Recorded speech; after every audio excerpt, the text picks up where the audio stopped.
High বন্ধুরা, ল্যাদ খাওয়া খাইর আর কোনো গল্প নেই। এইবার ঠিক টাইম মতোই চলে এসেছি। যাই হোক, পরশুদিন ঝড় হয়েছে, তারপর ছাদের অবস্থাটা একবার দেখুন। মা শুধু ছাদের মাঝখানটায় ঝাড় দিয়ে রেখেছিল। এইবার গাছের মাঝখানের দিকগুলো পরিষ্কার করার দায়িত্ব আমার। শুধু এই দিকেই না, ওই দিকেও রয়েছে ভালো মতো নোংরা।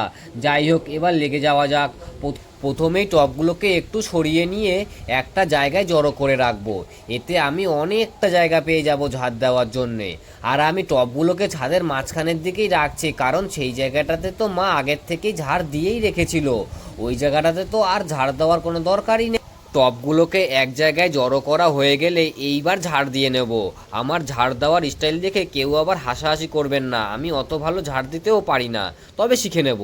আমার মা পরে ছাদে এসে যখন দেখবে পুরো জায়গাটা পরিষ্কার হয়ে গেছে, তখন আবার না ভিমড়ে খেয়ে যায়, কি হলো রে ছেলেটার, এত কাজ করছে কেন। ঝাড় দেওয়া মোটামুটি কমপ্লিট।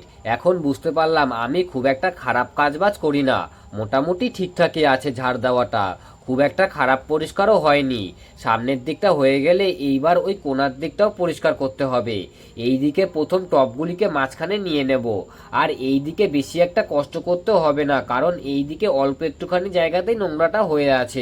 যাই হোক, বেশি কথা না বলে তাড়াতাড়ি পরিষ্কারটা করেই নেই।